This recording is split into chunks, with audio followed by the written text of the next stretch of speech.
You're listening to the Raw Honeys podcast, the place for women who crave connection.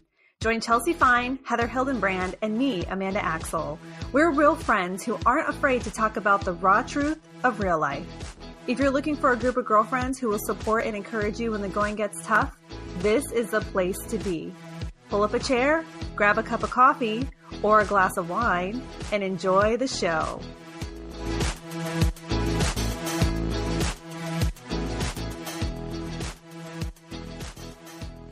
Hey honeys, welcome to today's show. This is Chelsea. I'm here with Heather and Amanda, just like always, and we are so excited you guys tuned in to hang out with us.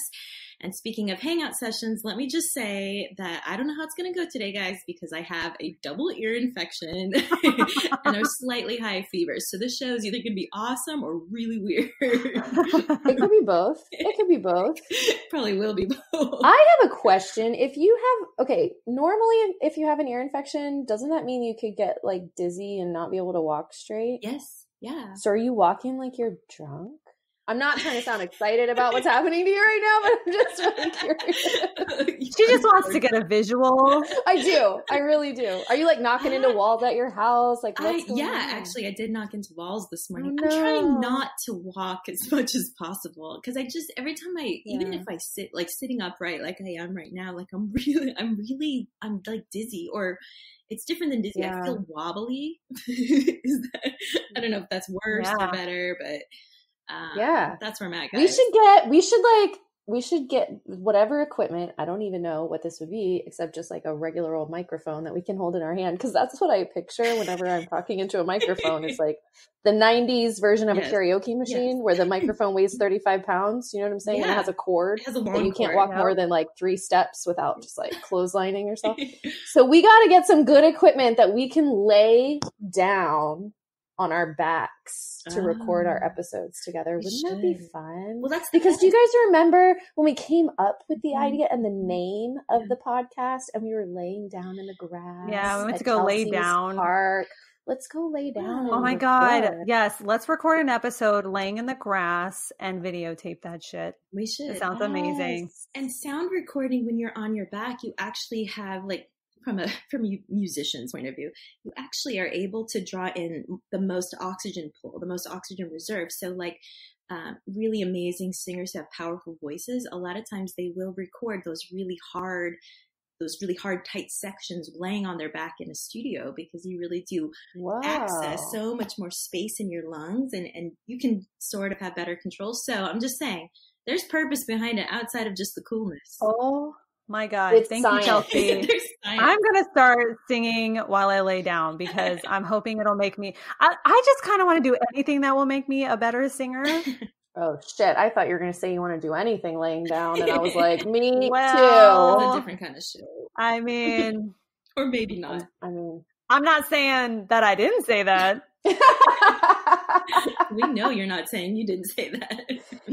So what we're saying is we want to do a show on our backs, girls. Mm-hmm. Oh, yeah. A back show. Oh, boy. I bet we'd sell tickets for that. Get on your backs. It's getting so dirty. Oh, my gosh. I feel like if somebody is tuning into our show for the first time, they're like, oh, this is the Raw Honeys. Okay, this sounds what I like expected. Totally. I know.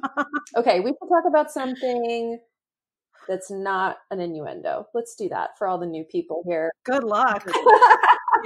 You have like 3 romance writers. Well, listen, if you're tuning in for the first time, we do talk about things that aren't sex every so often.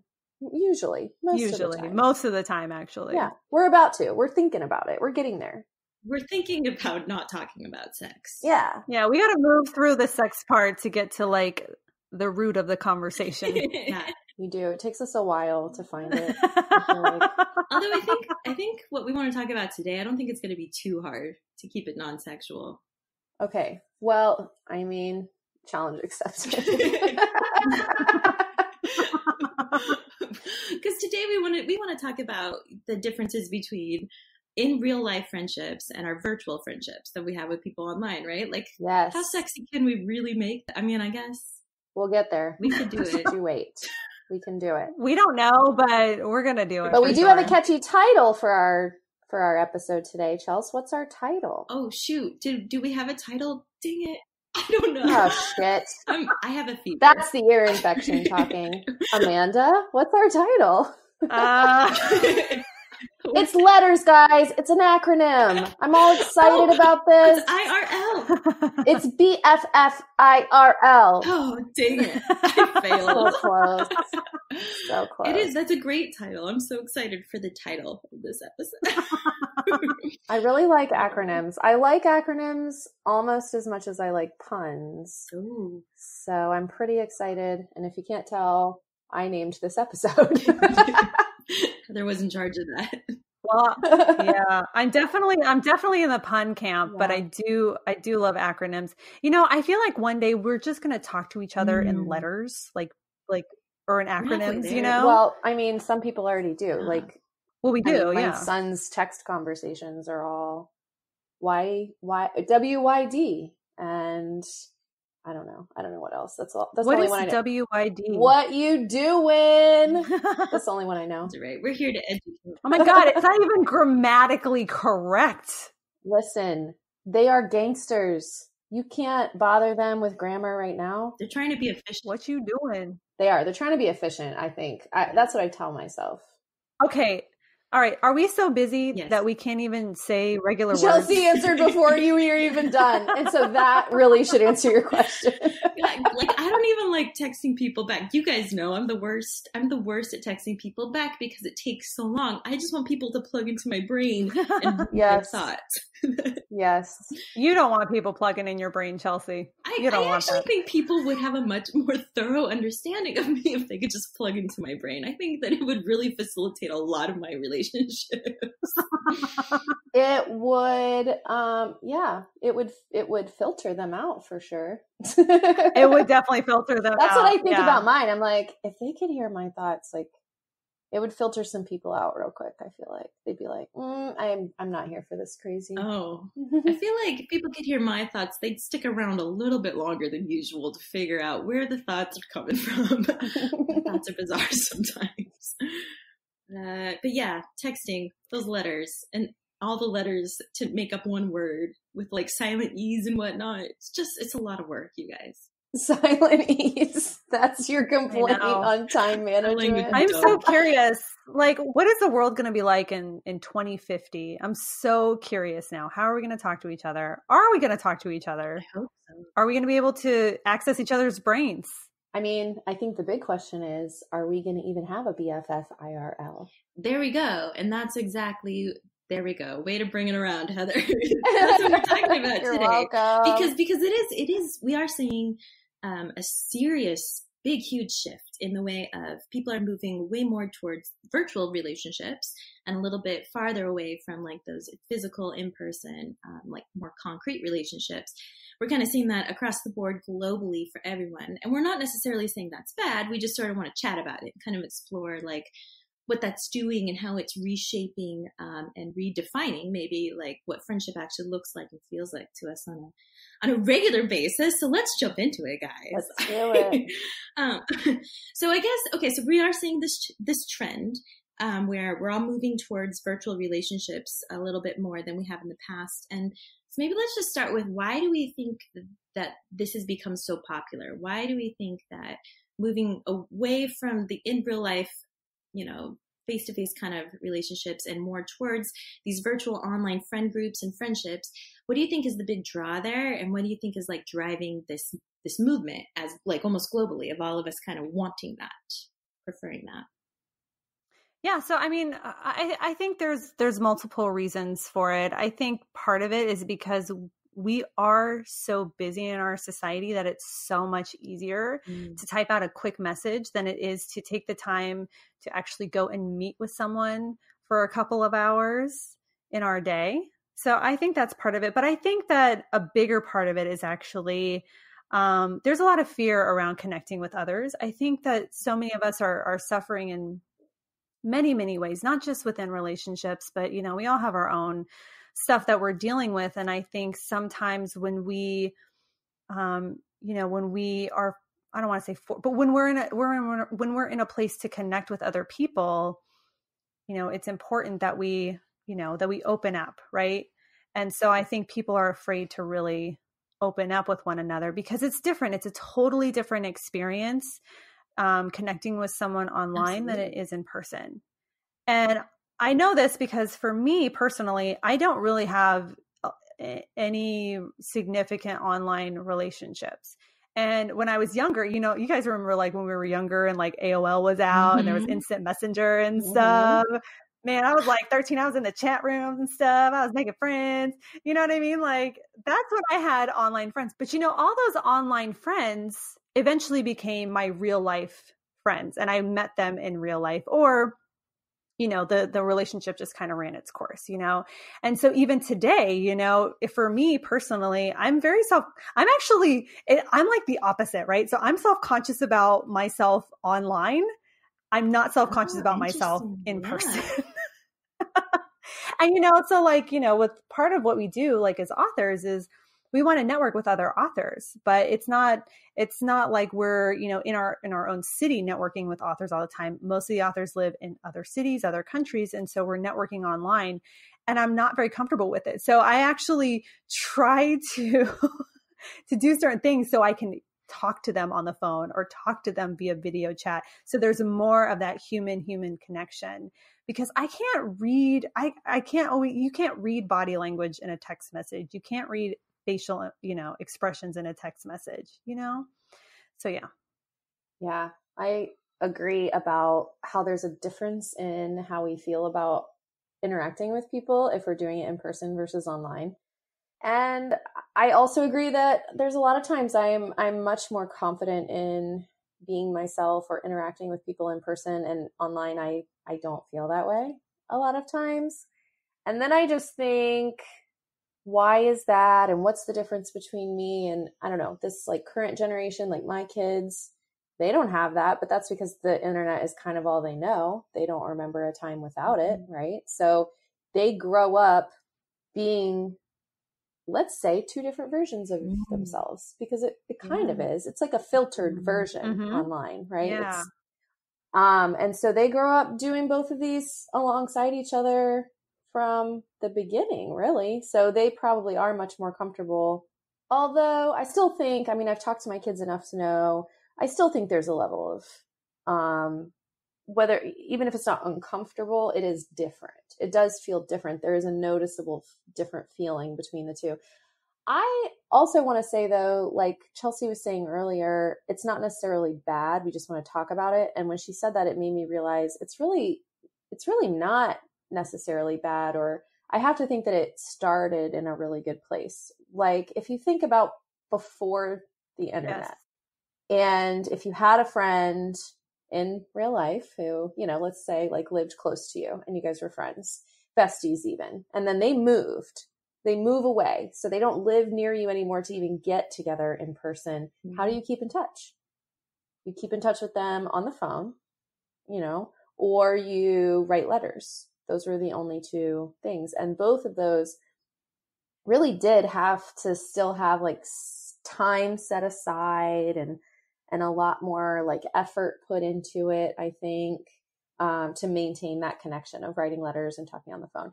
And then the internet comes and we can just fire off a quick message in 10 seconds and then keep going about our day, and then fire off a message in 10 seconds and go. And it was great because instead of catching up with the person for like 2 hours after not talking for however long, you're always caught up. It's like almost like they never left, right? You're still able to be in constant communication with them, even in a way that keeps the emotional connection strong. Like you can really maintain a friendship, a connection with somebody now because of the internet. So that's awesome. I think that's amazing. Somebody can be on the other side of the world in a totally opposite time difference, and you can just keep going. You can just always be in a conversation, an ongoing conversation that doesn't stop. That's really cool, right? But then the flip side is what Amanda's talking about, where it just feels different though. It's still not really who you are. So when you become friends with somebody who you've never met in person, you've only met online, it is still a different version of yourself that they're getting than your in person or in real life version of yourself. And so, because there's, I'm curious why. I've never really thought about this before. Is it because emotion doesn't translate through a screen, and so you can't have a real emotional connection just online? Like, why? It's a good question. Let's talk about that, because the why, I think, is actually the crux of this entire topic. Because if there wasn't a why or a question mark somewhere in these virtual relationships we have, then it wouldn't be an issue for us to talk about, right? So what is it? What do we think it is? Like, what is the difference, or some of those differentiating factors, where they don't convey from the in real life friendship to the virtual friendship? Like, what are those things that keep us from having the exact same kind of friendship with someone, regardless of if it's in person or online? Because obviously the things to like the virtual friendships or the online friendships, they're convenient and they're easy, they're accessible. They require very little time. They require as much time as we're willing to give them, right? Like, there's a lot of control factors that we actually do have control of when we're maintaining a virtual relationship. But you're right, Heather. They always do feel, no, I shouldn't say always. A lot of the time they do feel quite different than the in real life friendships that we can have with the same people or even with others.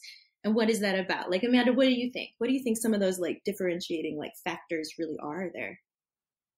Well, I mean, I just feel like there really is no substitute for being in person and having a heart-to-heart dialogue in person, like, period. And what comes to mind for me is dating. All right. We talk a lot about how friendship is like dating. So I'm just going to use a dating example, right? Because you can meet somebody online to date, right? And you guys, it's all on paper, right? Like, they're flowing, maybe you guys got a little rapport going, it's all good. Their picture looks good, the whole bit, right? Everything's going good.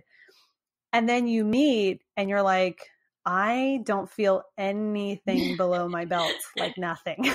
You know what I mean? Because there is no substitute for in-person chemistry, Yeah. And really, like, to be in, that kind of relationship. Now I'm talking specifically about dating. Like, it's primarily in person. So and I don't know why that is. I don't know why some of us vibe more in person, versus online.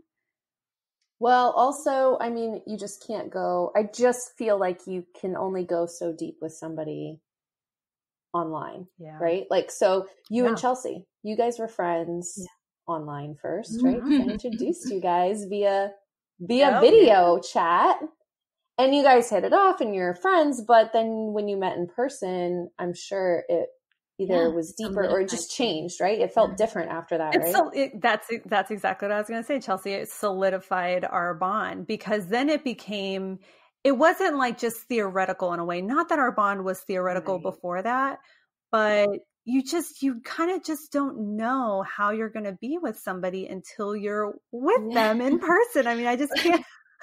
I wish I had a better way to describe it than that, but. I think we do have an approval sort of system that's built into our body language or our personal vibes or energies. Like, we do, without a question. Even if we don't have a name for it, we do. There is this physical sphere or something around us or about our energy that when we meet somebody in real life, we get a lot more information downloaded, and we process a whole lot more about that person in that instant or in that moment, in ways that we just can't online. Like, when we're meeting somebody online, the only information at our disposal is what is being given to us, correct? Or what we're able to go find. When you meet somebody in person, the information available to you is anything and everything that's coming off of them. Anything and everything that's radiating from their energy, your energy, is subconsciously picking up and filtering through, right? And I know you guys know this about me, but I really think that eye contact is a huge aspect of the human-to-human relationship, no matter what. I think eye contact is crucial when it comes to really deep trust. Yes. And, I would even go as far to say that the biggest hurdle or obstacle with us in our virtual and online friendships has more to do with a lack of really unknowing for sure that there's real, sincere trust in that relationship than it does anything else. Because I do think that eye contact is how we build a lot of the really steady, safe, deep bonds that we have with other people. And I would even use the three of us as a good example there too. And while the three of us, we only get to see each other in person maybe once a year, once every 18 months, we do get on video calls and look into each other's eyes all the time. And that's not the same at all, because it's not direct eye contact in the moment where we can feel things from each other, but it is purposeful eye contact to as much as we're able to give one another, which does, I do believe,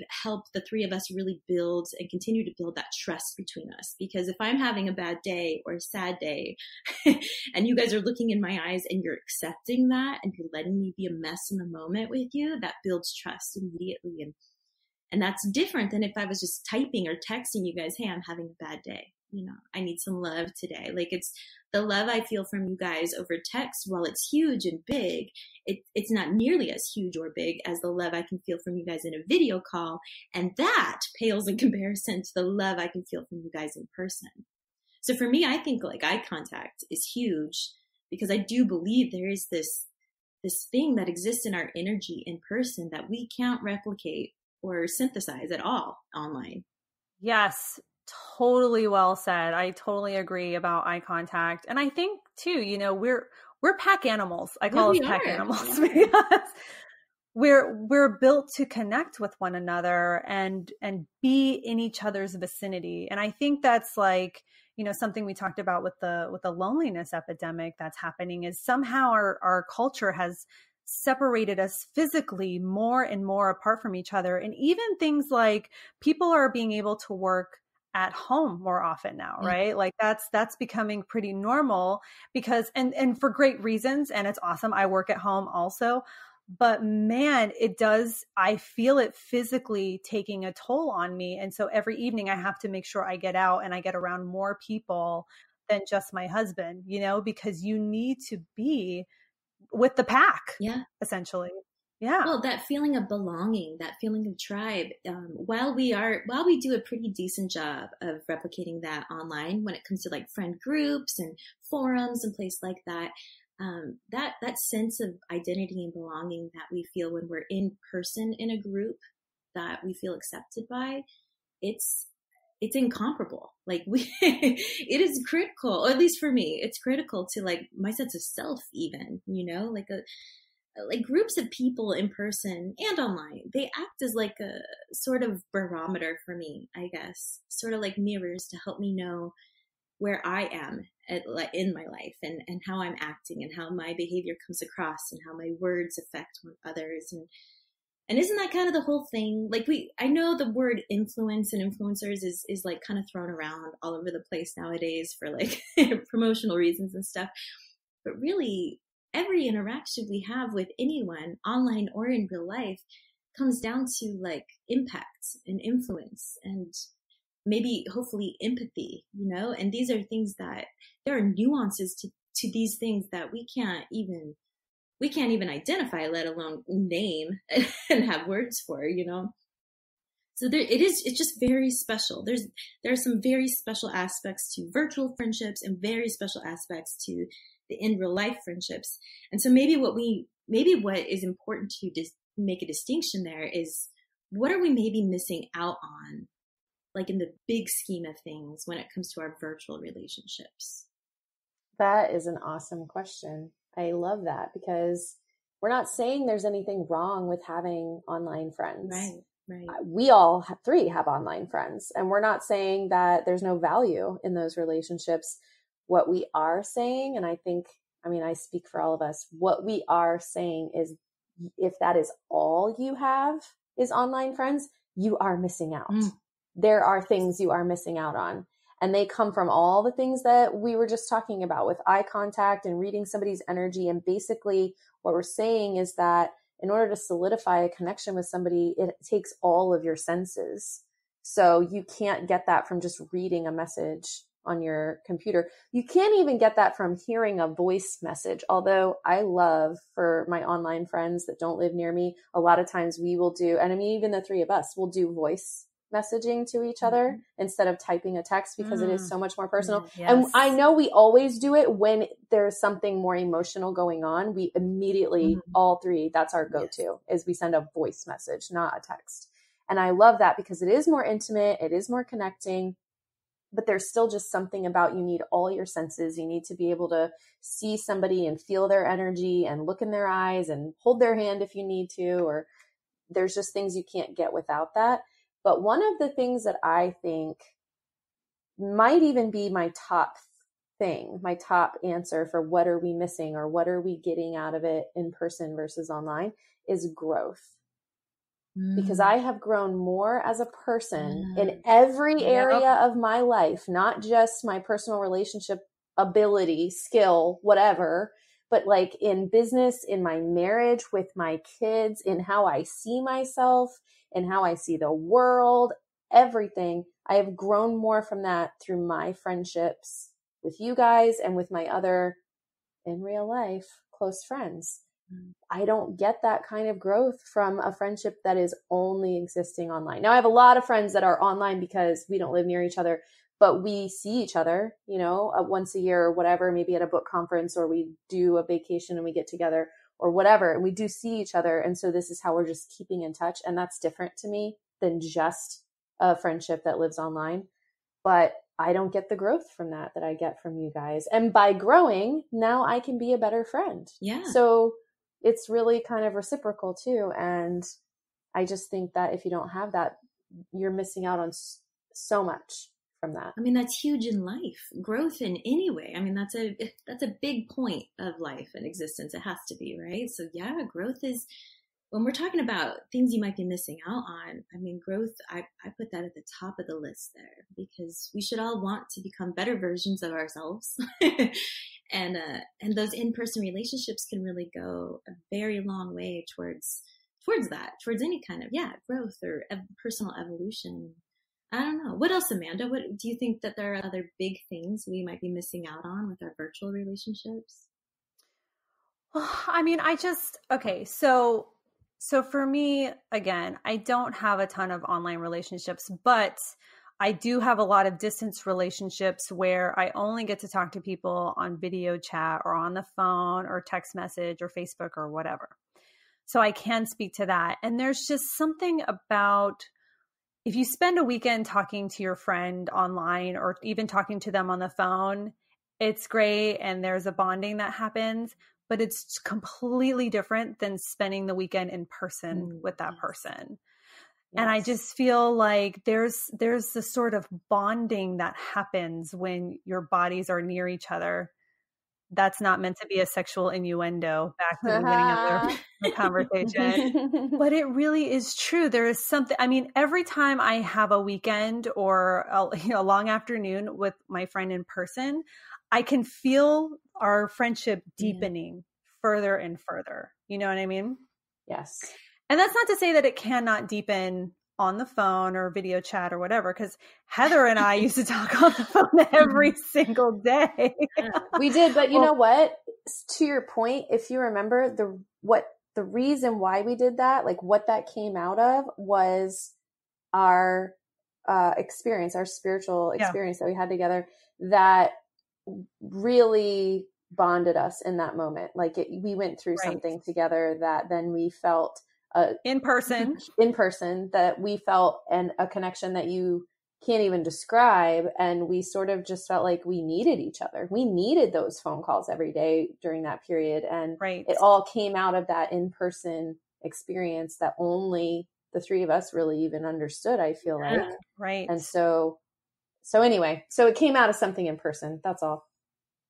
Yeah. Yeah. Well, it was a great substitute in a way to keep that bond that we had created really, really strong and keep it going. Like it was a momentum thing for us in a way. And we talked on the phone. We did not text every day. We did not write an email every day. We did not get on Facebook Messenger every day. We talked on the phone, and a voice is the closest thing you're going to get to being in person with somebody anyway. We were just saying, I mean, that's more of an intimate experience with somebody if you can hear their voice. So, I mean, that's different than I just, and we're saying all this because so many women that we talk to, as the three of us, as the Raw Honeys, and, in our Facebook group, but also individually, now these days have only online friendships as their, if you ask like who their best friend is or as their main friendship, they're only online.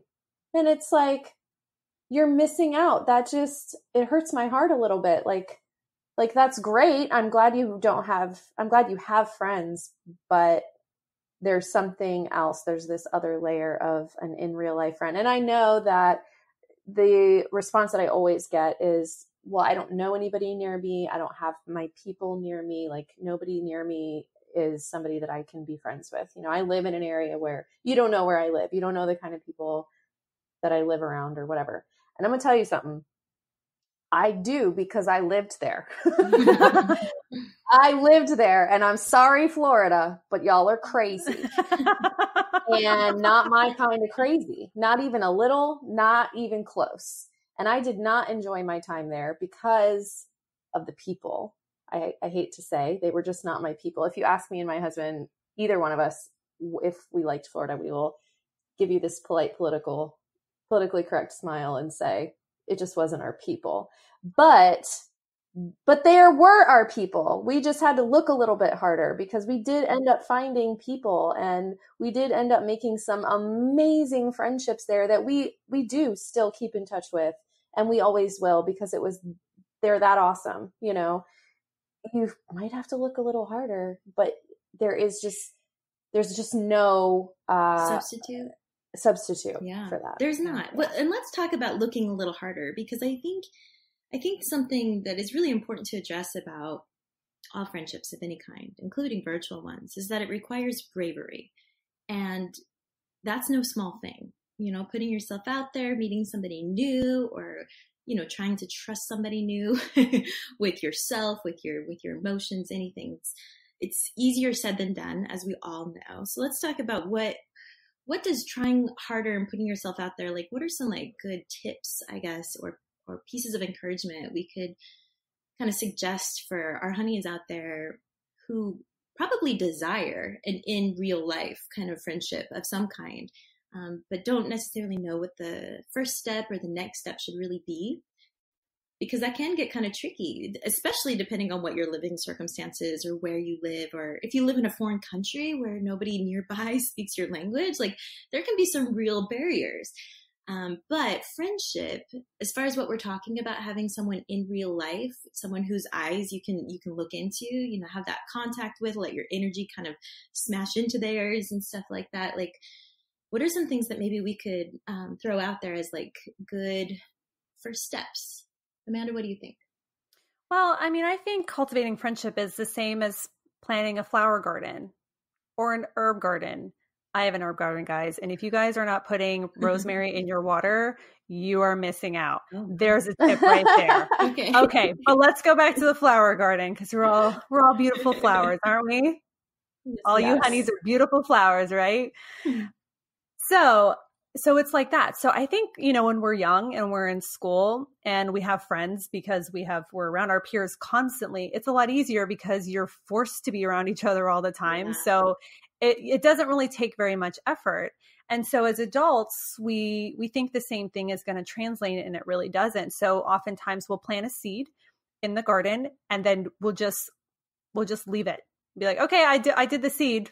The seed's there. So anytime, oh, no flower. Okay, here's another seed. We're just planting seeds. But it's really important that we put in the time, and I hate to say effort, but it seems like effort at first, but really long term, it's going to yield a lot. So we have to be able to water it and fertilize that garden and give it sun, the whole bit. If we don't do that, then we're never going to see our garden blossom. We just won't. So I think that, planting a seed is the best first step. Like if you're planting seeds, that's amazing.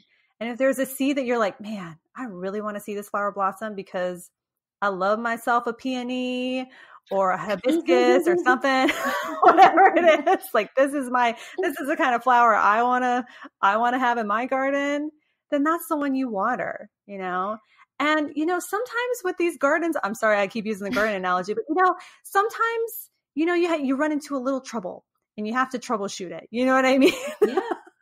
And maybe you have to move them in a different place in your garden and whatever. So my point in saying that is that sometimes the road to friendship is not always like a smooth trajectory. I'm not saying that it means you're going to have problems, but I am saying it means that it might not bloom right away, but that doesn't mean that you should give up. And so I think really that's the big hallmark. I don't know if there's like any specific tips, like do these 5 things and you're guaranteed an amazing friendship. I think it's really about the philosophy. And we talked about this, about, not giving up on people. And it's the same in old friendships as it is in new friendships, that if you want to have these really worthwhile relationships, then you got to be willing to stick around and put in the time and pour yourself into that person.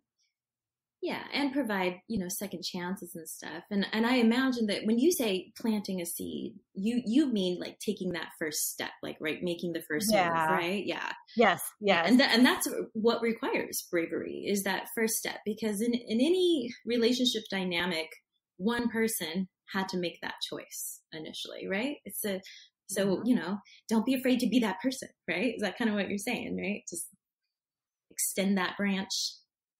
Go first. Yeah. Yes, absolutely. Because most of us, and we can all be guilty of this, don't want to be that person, or we're afraid to be that person.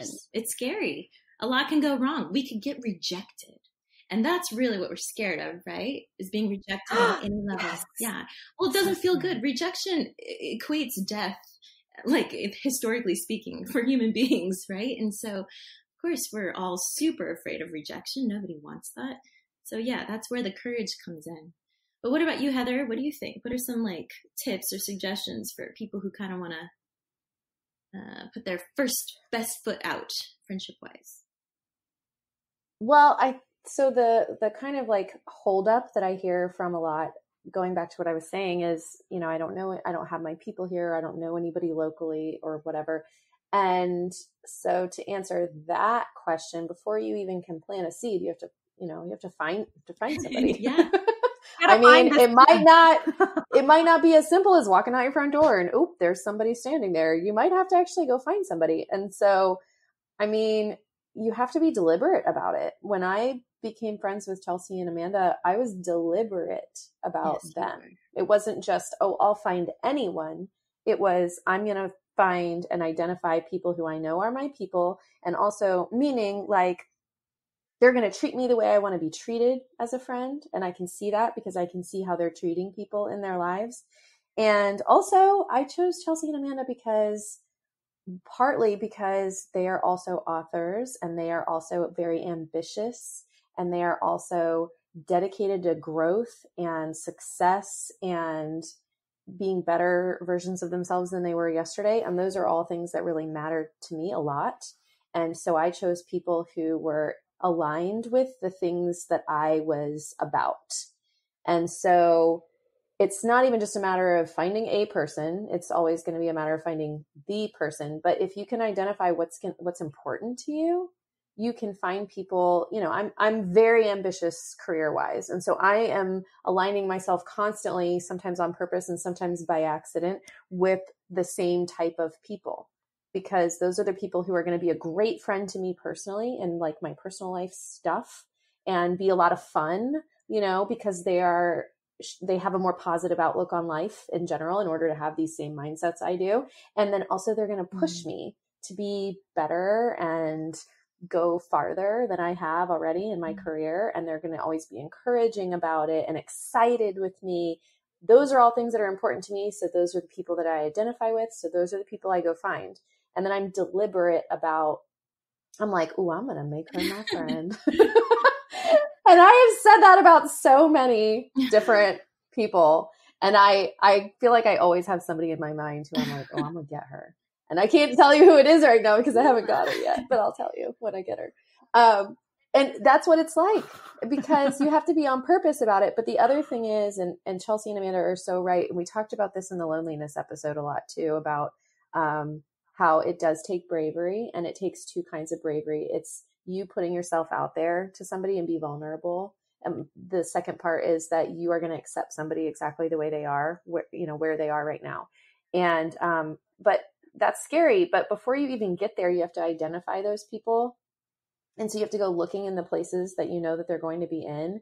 And then you have to just start small. You aren't going to walk into a first meeting with somebody and tell them your deep, dark secrets. Like when Amanda and I met, we met through a mutual, like a family member friend of ours that put us in touch because I was an author and Amanda wanted to publish. And so she put us in touch for that. And that's what we built on. We met for dinner. Right? Was it dinner? Well, we had breakfast for dinner. So I think that's why you're confused. I'm confused. Exactly. I was like, I think it was dinner, but it was breakfast food. And we just talked about publishing because that was our whole basis for meeting up. But then you go from a shared interest to another shared interest to another. And by the time we're done eating, I mean, before that even, I was like, we're going to be friends. She's cool. You know what I mean? But you're going to start by building on mutual interest, or, if you have a hobby, like if you like to paint, go take a paint class. Maybe you're like, I don't need to take a paint class. I'm awesome. We'll take a paint class anyway. I mean, whatever it's going to take to meet somebody who you can start by having a mutual interest that you can use to start a conversation. It's as simple as that. And it's so just frustrating to me that we have to have these conversations about how to make friends because we are just like robbing each other of that when we're younger. I feel like this is something we should be talking more about in school and then, ongoing, and not act like we already know or have it all together when in reality we have no friends. I mean, we pretend though, like we know how all this works, and we don't. And we don't know how to maintain expectations either. We don't know what are healthy expectations to have of our friendships, or what are healthy expectations to put on ourselves. Right. And it's not our fault. It's us as a culture, us as a globe, even. Like we're not really helping one another out because we're all on our individual, like personal quests for friendship alone, which is ironic because it doesn't need to be that way. And I think everything we're saying here is just meant to encourage the outreach of friendship, right? We're just trying to encourage those first steps or those next steps, or just to remind you that deep inside, you know how to do this. And deep inside, we are made to do this. And deep inside, it feels good to do these things, but we tend to forget. We have forgotten a lot as a collective, as far as how to take care of others, how to listen well, how to care deeply, how to feel with someone else, because feeling, it costs us. Sometimes it can hurt to feel with someone else, and we tend to want to stay behind our screens because it is safer there. We do have more control behind the screen, and we do get to decide when we turn it off and when we decide to turn it back on. And there's something beautiful in that. I'm not going to deny it. There is something lovely in the knowing when you can turn your relationships on and off online. But I think what we're trying to encourage here is to keep some relationships in your life, the kind that are so in real life that there is no on-off switch. And not to do that because it's harder, but to do that because it's healthier for you, for your personal growth, for that relationship, for whatever you're trying to cultivate there. And I know for me, as far as like taking that first step or making that first move, I am a little bit notorious for becoming close friends with people who are sort of maybe, I don't want to say random because they're not random, but like I'm very close to my UPS people, the people who work at the UPS store, because I go there all the time to mail books and stuff like that. I'm not kidding. I'm very close with them. They're good, deep friends of mine. But that's not random because you just said you spend time there. So you're doing exactly what we're saying, and you're starting. And it starts with eye contact. Like the first time that Tara, my UPS girl that I work with, the first time that Tara and I had a deep conversation, it was about the book that I was mailing, and I was late mailing it, and I walked in like all stressed out. And she and I made eye contact because she was talking about how she had been late doing something for her daughter earlier that day. And the two of us were complete strangers at the time, but we made eye contact. We shared these cute little stressful stories about where we had each failed that morning. And I do believe that was the instant our friendship began, because we were no longer treating one another as like employee and clients. We were treating one another as cohabitants of this human experience, right? And that's all it really takes. So even if there aren't a lot of options for you in your life as far as new people to meet and get acquainted with and become friends with, there are always going to be those people, the people that you interact with just getting your daily stuff done. And we're not saying go out there and find the perfect, deepest friendship possible. We're saying go out there and find something, And so Tara and I, we are pretty close friends. We might not be the closest BFFs ever to ever exist, right? But that doesn't actually matter on the friendship scheme of life and health, because she is my real friend. She is someone that I could really text and be like, hey, I'm having a bad day. Tell me a joke or something, But had we not crossed that line or embarked on that journey together as like, hey, let's talk about something deeper than our UPS packages, we might still be sort of strangers to one another, And I don't know. Anyways, I'm really grateful that I have Tara in my life. I'm grateful. I'm honored to call her friends. And it just happened one small conversation at a time, So I think that's all we're trying to do here, is really encourage you guys to not be afraid to maybe start some of those conversations, because you never really know where they could lead. And I think like maybe a bigger takeaway, as we're sort of wrapping up the episode here, but like, let's talk about the benefits before we leave. Let's talk to our honeys a little bit about like what are the best reasons to do this? Because there are so many reasons, but what are the biggest benefits that we can share with one another and give to ourselves by cultivating in real life friendships? Amanda, what do you think? I think the biggest benefit is that it brings so much value to your life. Like there's something about having good friends, whether they're your best friends or whether they're, just good friends like Chelsea's talking about Tara, like there's something amazing about having good friends around you that just offer your life support, and they fill you up, I think that's the biggest benefit, is like there's just a kind of a boost, like a life force boost that you can get from having really good friends. And it's not just one-sided. It goes both ways. That's the beautiful thing about friendship, is it's so mutually beneficial. You're not just taking, and they're not just taking, but like everybody is giving and taking. And so everybody is full all the time. And I mean, I think that's just, I don't think there is any other benefit besides that matters, Well, hold on.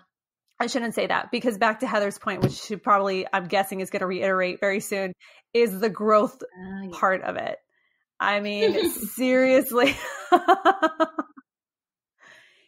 having deep relationships definitely forces you to grow in ways that you could never have imagined. And when you grow, then you're able to do more and be more and have more. So Heather, I hope I didn't steal any points that you were going to make.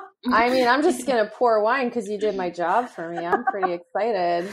I don't think I would have said it that good. Girl, so right. What kind of wine you drinking? You better pass some of that over here.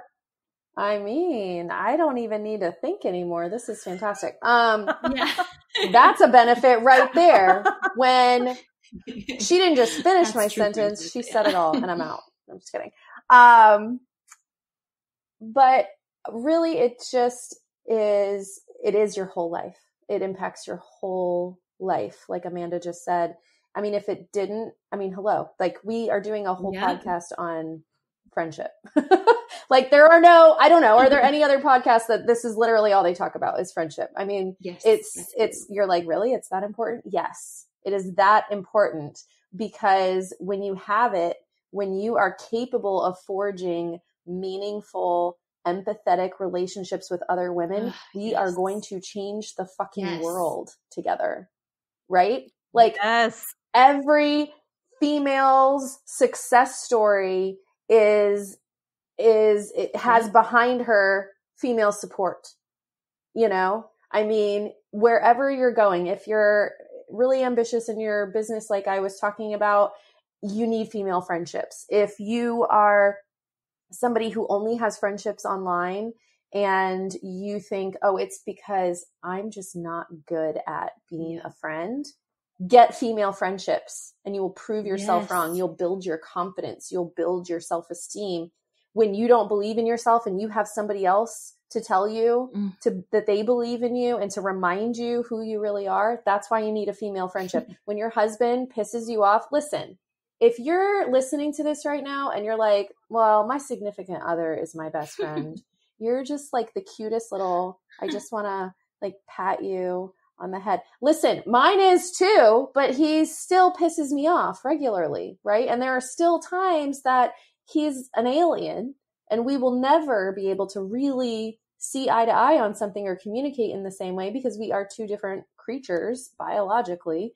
And so I need somebody who's on my team, and I need to know that they're just on my team because they picked up the phone. Like, they don't even need to know what it's about. When you try on a new pair of pants and you want to know if your butt looks big, you don't ask your husband, you text your girlfriend, you ask them. You know, these are the people that tell you the truth. They tell you the truth about yourself, but they still love you.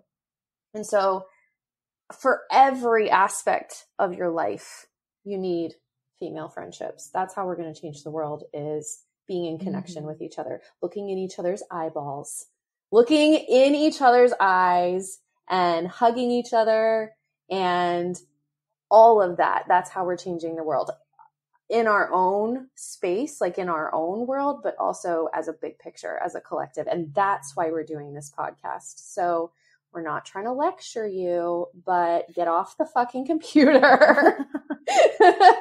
Go take a paint class. Oh, because you deserve it. And get this shit done. Just you should do it. It's about what you deserve, what we all deserve. Yes. Yes. And she deserves it. Yes. You deserve it and she deserves it. That girl out there that you haven't met and befriended needs really, you. That's what everything we're talking about in friendship is about, being the hero in someone else's life. The default to that is that someone else becomes a hero in your life, but that should not be the ultimate goal. The ultimate goal should really be to be providing something that someone else needs because you know what it feels like not to have that need met. If that makes sense. You deserve this. She deserves this. We all deserve this. Yes. And goodness gracious, the world knows that women need more women to love more women so that we can continue rising and growing and rooting down our strength together. You know, that's how powerful stuff happens. That is how the world changes. Exactly how the world changes. Oh my gosh. So yeah, you deserve it. We're about to leave you guys with just like one more thing, one more something for our honeys. Some kind of phrase, some kind of takeaway for you today. But if you get nothing else out of this episode, please take away that you deserve this. You deserve to have in real life friendships where there's eye contact and real vulnerability and a lot of risk at stake. You deserve to have that and to grow with that and to share that. It belongs to you. So one last thing to leave our honeys with before we wrap up the episode for today. Heather, what do you want to say? I know. Oh, shit. I mean, we said it. I don't know. Listen, when I rant like that, I can't actually remember what I said. So I'm just going to go with everything that I already said times 2. Seriously. Perfect. Yeah. Thank God for the rewind button.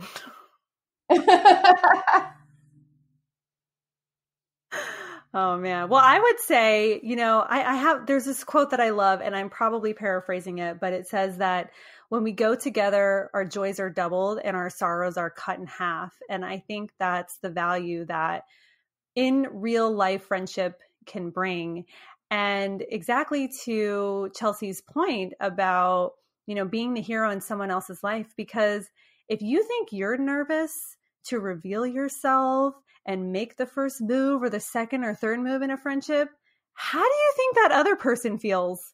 Exactly the same way. We're all just putting on a smile, acting confident, like we don't care, like we don't need it. But inside, we are screaming for this connection with other human beings. So definitely want to encourage you guys to go together so that your joys are doubled and your sorrows are cut in half. Because having Chelsea and Heather in my life, especially right now, you guys, I am going through something so big, and they have doubled my joys and cut my sorrow in half. And that's what it's all about. That's what any kind of friendship is all about. But especially the friendships that you allow to grow in an in real life scenario. Amanda and Heather and I, we started out as a virtual trio friendship, absolutely. And there's nothing wrong with that. Just like we were talking about at the beginning, online friendships are beautiful. Online friend groups and places where we go to belong and participate, that's great. It's beautiful. It can be incredibly healthy. We're not saying that any of that should go away. We're just saying on top of that, you deserve in real life friendships that can feed you in yet even more ways. And we're saying that to you as three good friends who have seen in our own personal lives, like the huge, huge, deep benefits of having some friends that in person we can really bond with, and that virtual relationship kind of extends beyond the typical virtual relationship because we bond in person. Having friends where we can make eye contact with one another, where we can be called out and held accountable to one another. Having in real life friends where if we need a hug, I mean, sometimes you just need a hug. Sometimes you need like somebody physically standing right there to catch you as you collapse. That is a real scenario sometimes in life. And nothing can replace an in-person friendship when life gets down to the wire like that. So all we're saying is that you deserve in real life friendships. And it's great that you have online relationships. It's wonderful that you have these virtual friendships that you can play with and cultivate and grow from. And you can definitely challenge those friendships and make them as deep as possible. Absolutely. But in the meantime, maybe go find somebody in person, in real life, whose eyes you can look into and who you can show up for and be a hero for in their life. And maybe possibly grow some really amazing BFF status relationship triumphs together. Because you deserve it, you're worth it, and we are living proof that it matters, that it's healthy, that it can encourage you, and that can only bring good, beautiful, deep things to your life. So with that, we're going to say goodbye to you guys, but we really hope that as you're going out this week, that you are able to muster up a little bit of courage and maybe take that first step towards a brand new friendship that happens in real life with all of those shields and protective barriers of the screen gone. It's high risk, but it's absolutely worth it. And we'll catch you next time on The Raw Honeys.